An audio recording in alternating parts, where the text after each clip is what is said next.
Hi everyone, welcome back to my channel. If you're new here, my name is Chelsea and I make videos around mental health and motherhood, and today's video is going to be my updated views of being one and done. So I recorded a video 1 year ago because I just looked on my YouTube channel and it says 1 year ago I recorded a video and it said, I think I only want one child and here's why. Wow. A year ago, I was in a completely different space, mentally, emotionally, physically, financially. It was a rough time, I'm not gonna lie, but when we have children, we push through. Like, you don't have any other choice, do you? So I wanted to share my updated views. Obviously, I wanted my husband to be in this video, and I am going to make a separate video with him, but he's outside looking after our daughter whilst I do this because can't do both at once. So yeah, here are my views. So I must say that I feel quite the same. I feel like, yeah, when I talked to my mum about how I was feeling, she was like, you'll change your mind. Like, obviously you're in a really tough spot now. Like, you might feel different a year later, 6 months later. And I must say, a year later, I feel a tiny bit different, but yeah, kind of still the same. And I'll share my reasons why. I kind of feel like a lot of people who talk about being one and done, like I follow a few accounts on the internet, it feels like they're constantly justifying their reason to only have one child.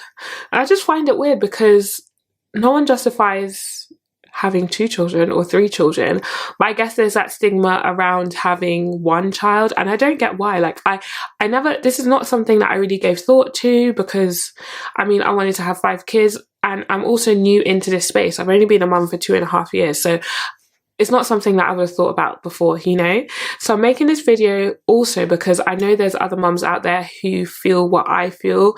Sometimes when we're going through something, we tend to feel very isolated, but I'm telling you, there's lots of people who feel the same way you do. And also on that last video that I made, I still get comments now, and I made it a year ago. So if you're thinking of being one and done and you feel really conflicted, this is not to convince you. This is just to say that there's some things that I'm going to share in this video that you probably will resonate with. So keep watching and don't forget to subscribe. Right.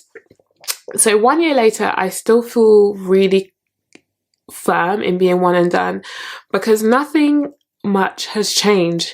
One of the reasons why we decided to be one and done was obviously because becoming parents was a huge shock to our system, but there were a number of factors that influence how well we took to parenthood, okay? And I feel like every parent will go through this. So one, our support system hasn't changed that much, and by that I mean we do have more support than we do a year ago. Our daughter goes to nursery more.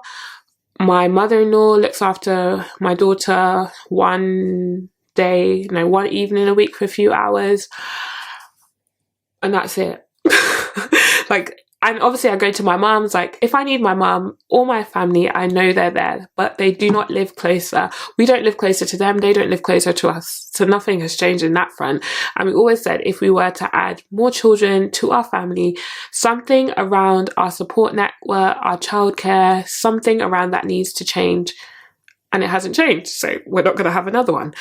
Second thing is that in my last video about being one and done, I shared that I was just enjoying motherhood. Like, we'd come out of a really tough time. I had postpartum depression, but shortly before I made that video, my husband had a mental health breakdown, and it's November now, so hopefully I can get him to come on and talk about his mental health because I think that would be really good for a lot of dads out there. My husband had a mental health breakdown, so although I came out of postpartum depression and I was enjoying motherhood a lot more, shortly after that, there was a lot of things that happened, and this was just after I made this video. So I made that video knowing that obviously my relationship was rocky, my husband wasn't well, and obviously you're not going to want to add more kids to the dynamic when your relationship isn't great, your partner isn't great, and you're having to survive.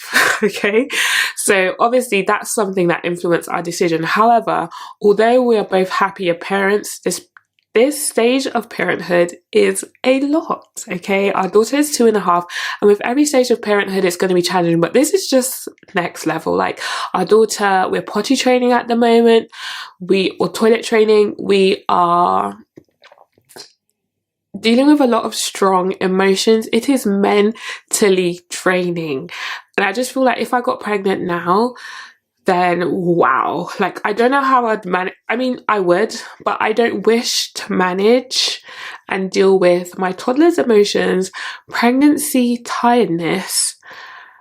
Like it's just not for me. And I know a lot of mums do it because I get this guilt. Like I have been feeling this internal guilt, and I'm going to share this because I don't know if any other mum who has decided to stay at one child feels this. I feel like all these other mums do it, so why can't you do it, Chelsea? What's wrong with you?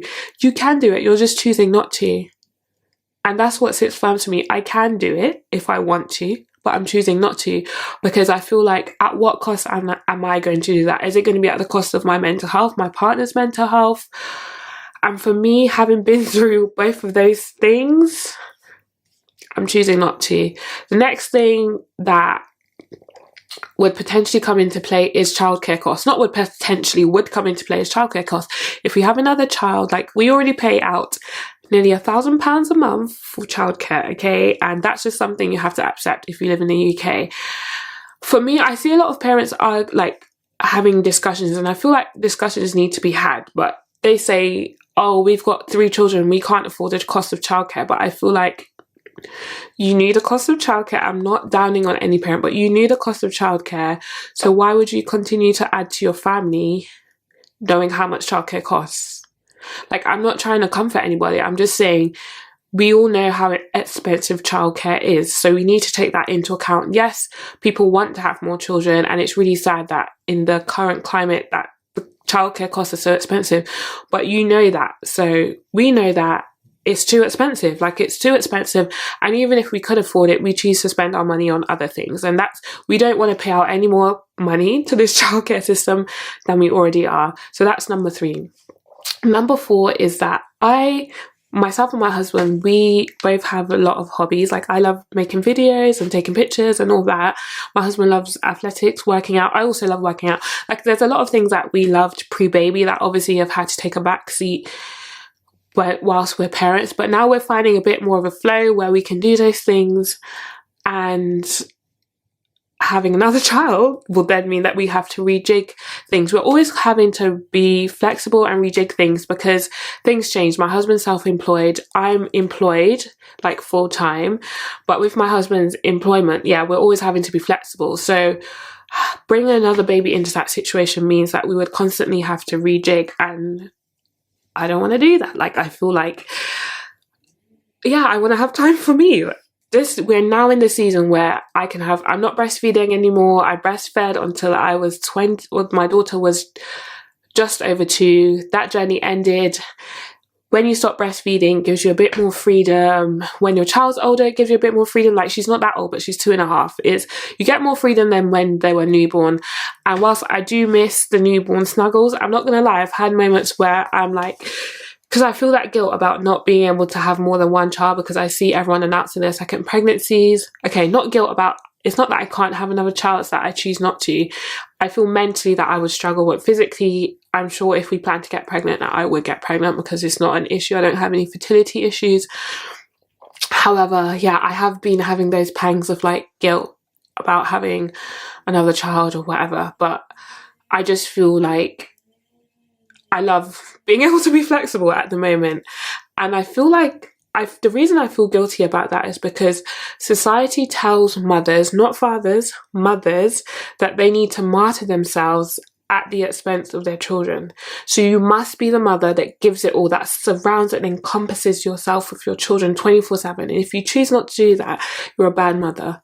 And I'm trying to push back against that by just telling myself that I deserve to enjoy things. I deserve to enjoy life. I don't have to be constantly putting myself under pressure to have more children or be with my child 24/7. So choosing not to have another child allows us that freedom to do the activities that we both enjoy, which keeps us mentally well, which makes us better parents. You know, it's just all about finding that balance.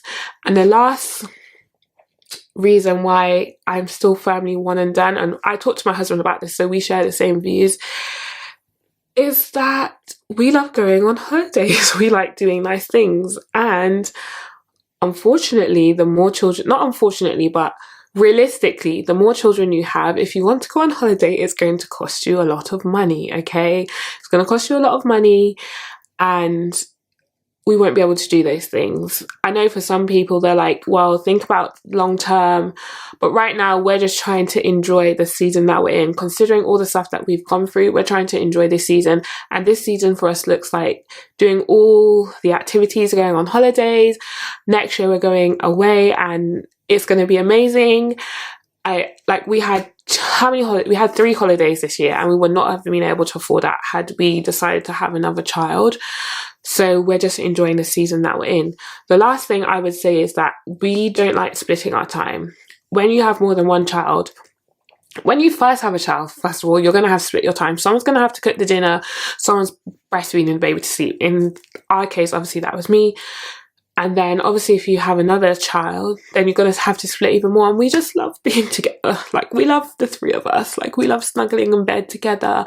We love just sitting there watching her, we are obsessed with her in the, like, we just love it being the 3 of us. And I feel like, obviously my daughter's 2.5. So say I got pregnant, then she would be about 3, I don't know how long it will take.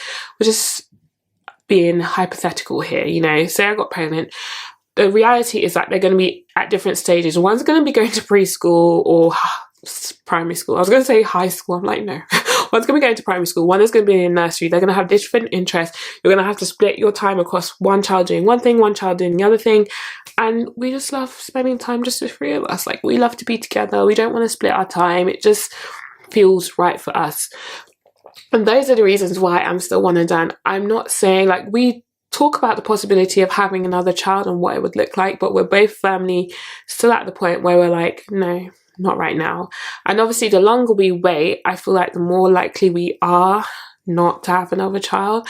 Like, I do have pangs where I'm like looking through all her baby pictures and I'm like, please, let's have another baby. And then I'm like, then she wakes up screaming. I'm like, no, let's not. And my husband, it's funny, we laugh about this, we joke about this. When I was depressed, I didn't want to have any more children, but now I'm able to have an open conversation about maybe we should, maybe we shouldn't. How do we feel about this? How are you? So I feel like it's a journey, and maybe in a year's time I'll come back and be like, hey, I'm pregnant with baby number 2. Probably not, but it's an open conversation. Yeah. That's the end of this video. Thank you so much for watching. As always, if you want to share your thoughts down below, I'm happy to interact with you and know how you feel about this subject. Thank you so much for watching, and I will see you in my next video. Bye.